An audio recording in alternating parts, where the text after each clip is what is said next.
मजहब नहीं सिखाता आपस में बैर रखना, मजहब नहीं सिखाता आपस में बैर रखना।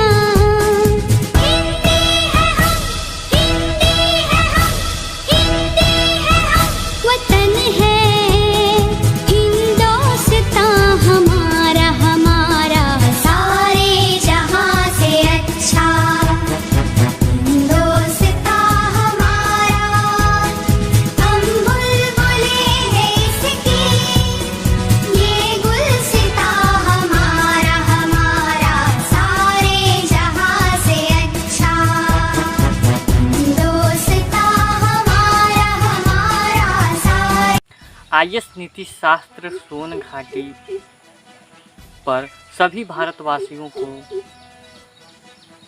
74वां स्वतंत्रता दिवस 15 अगस्त 2020 को हार्दिक शुभकामनाएं एवं बधाई मैं देता हूं।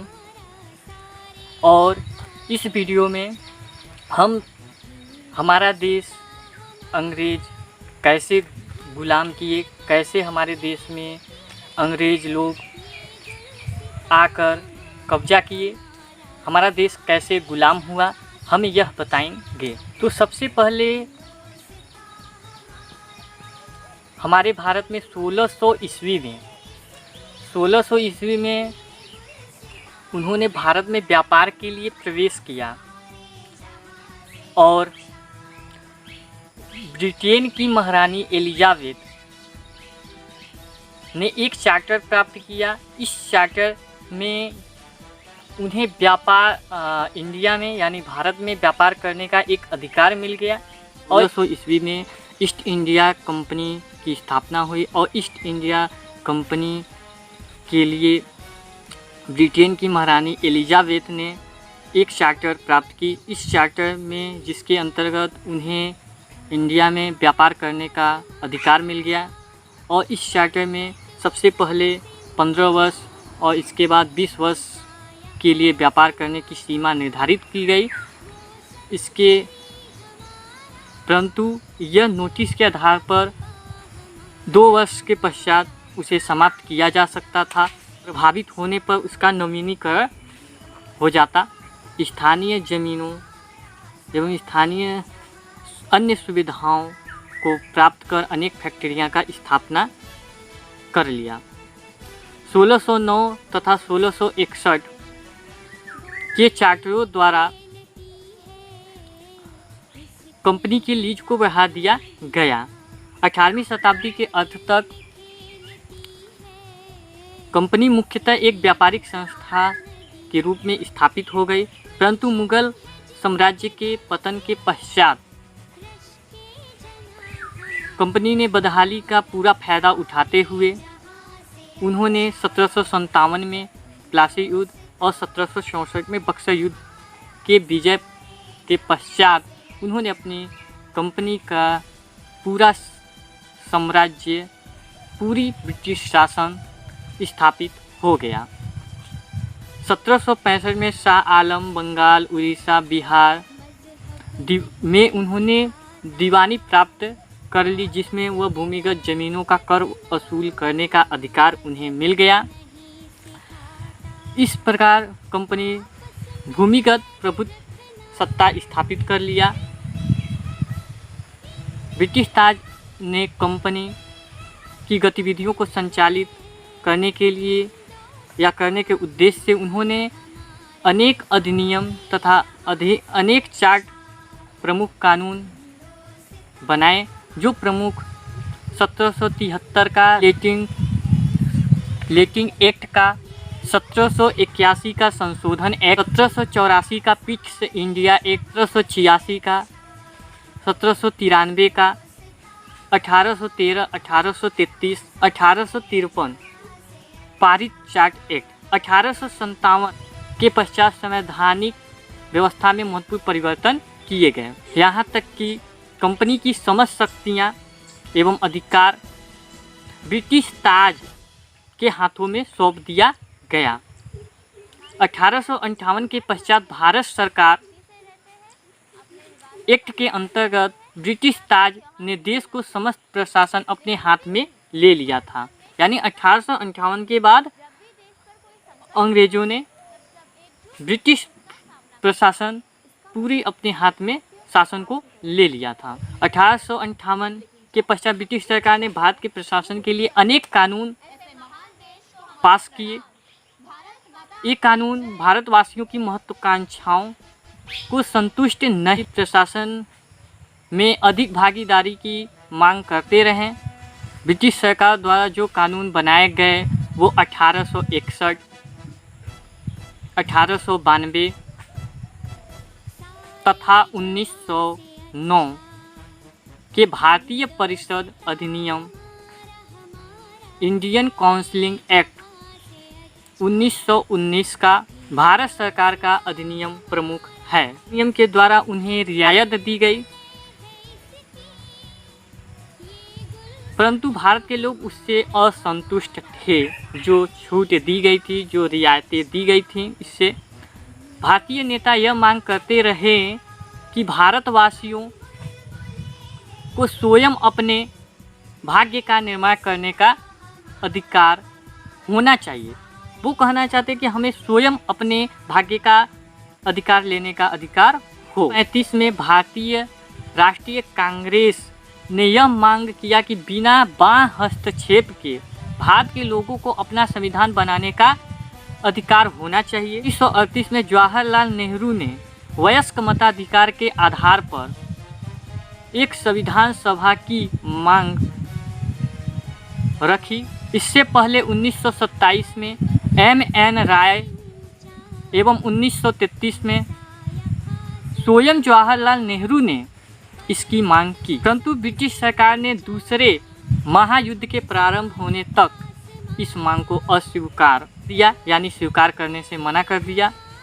1940 में ब्रिटिश सरकार ने परिस्थितियों से विवश होकर स्वीकार किया कि भारत को स्वायत्त शासन भारत के लिए नया संविधान बनाने का अधिकार होना चाहिए।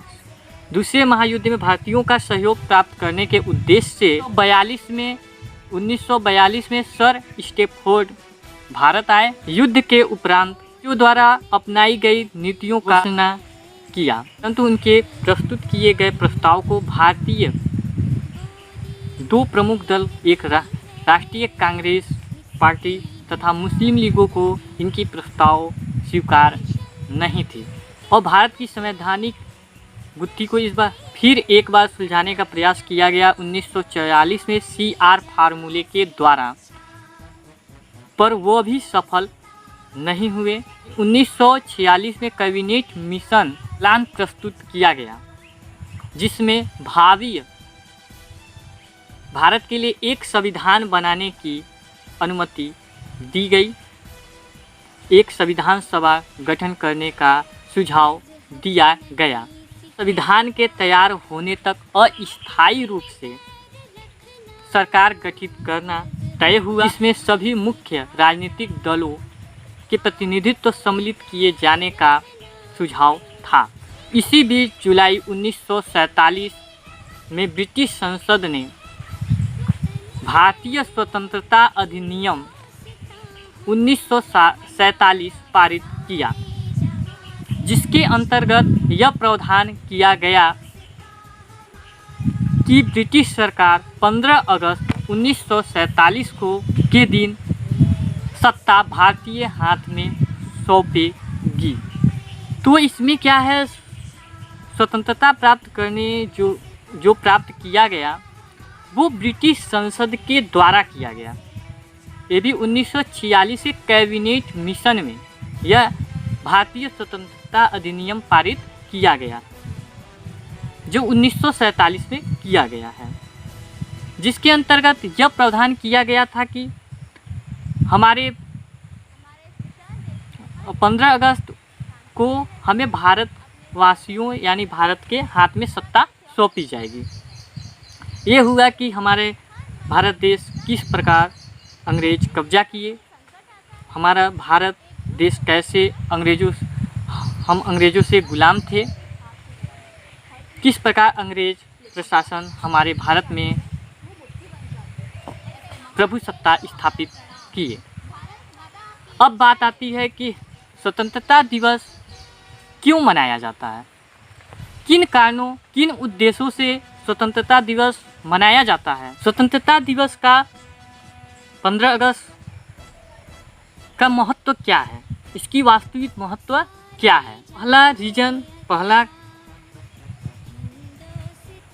यह है कि इस दिन हमारा देश आज़ाद हुआ था, स्वतंत्र हुआ था और देश का 26 जनवरी को हमारा देश का संविधान लागू हुआ था 1950 में। दूसरा कारण देश को स्वतंत्र दिलाने वाले, स्वतंत्रता प्राप्ति में सहयोगकर्ता, स्वतंत्रता सेनानी तथा देश की रक्षा करने वाले देशभक्त के लिए हंसते हंसते अपनी जान की कुर्बानी दिए इन वीरों तथा देशभक्तों जैसे महात्मा गांधी, सुभाष चंद्र बोस, चंद्रशेखर, पंडित जवाहरलाल नेहरू आदि,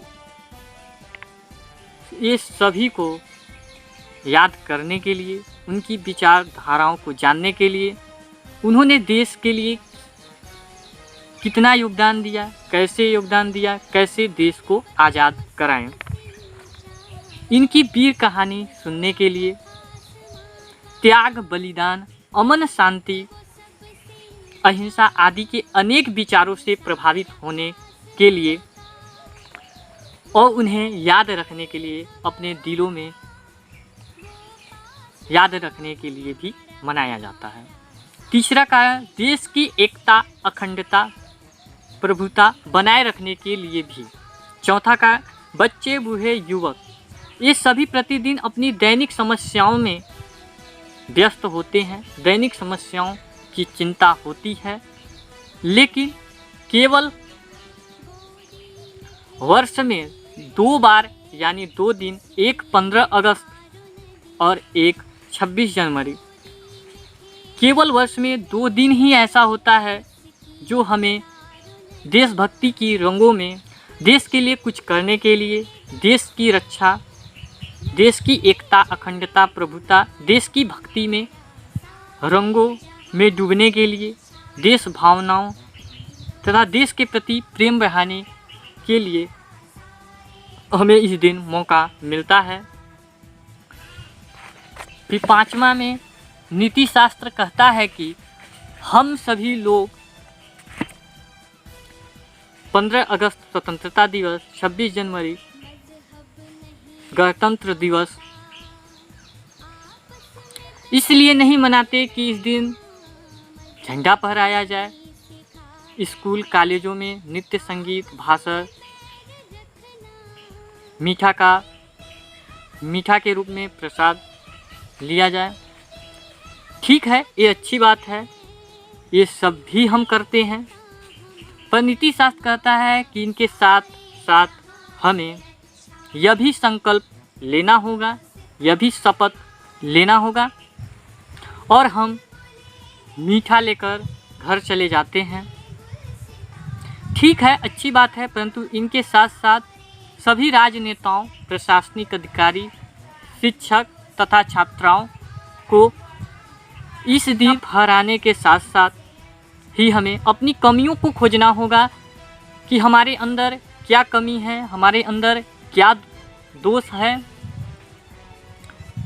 यह भी सोचना होगा कि स्वतंत्रता प्राप्ति के बाद 74 वर्ष तक में देश में पहले की अपेक्षा कितना विकास हुआ, कितनी गरीबी समाप्त हुई, क्या संस्कृति सभ्यता बदला। ठीक है, स्वतंत्रता के बाद कुछ बदलाव आया है, लेकिन अब भी कुछ बदलाव लाने की ज़रूरत है।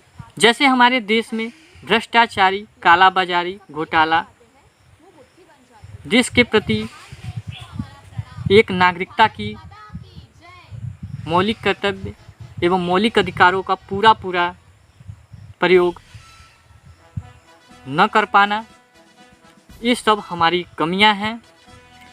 यह अपने आप में हमें सोचना होगा कि हमारी कमी क्या है। जो भी कमियां हो, इस दिन हमें संकल्प लेना होगा कि हम इन कमी को दूर करें। वे लोग केवल अपने लिए जीते हैं, देश को भूल जाते हैं, पर नीति शास्त्र कहता है कि अपने लिए तो जीना है, पर साथ साथ देश की चिंता एवं देश की एकता, अखंडता को बनाए रखने के साथ साथ ही हम अपने कदमों को आगे बढ़ा सकते हैं। ऐसा नहीं कि केवल हमें अपनी चिंता हो, अपनी चिंता के साथ साथ हमें देश के भविष्य की चिंता भी होनी चाहिए। हमारे देश की सम्मान, हमारे आन बान की भी चिंता होनी चाहिए। हमें इस दिन यह शपथ लेना चाहिए कि हमारे अंदर जो भी कमियां हैं, हमारे अंदर जो भी दोष हैं अपने कार्यों के प्रति, उन पे हमें शपथ के साथ और संकल्प के साथ एक दृढ़ निश्चय लेते हुए हमें अपनी कमियों, अपने दोषों को दूर करना चाहिए और भारत की विकास और प्रगति में साथ साथ मिलकर हमें कदम बढ़ाना चाहिए। यदि देश की दिशा स्वतंत्रता के पश्चात बहुत बदली, अब भी कुछ बदलने की बात है, तो एक नागरिक के चाहने से देश की दिशा नहीं बदलेगी। हम सब भारतवासियों को देश की दिशा एवं विकास एवं प्रगति में सहायक होना होगा।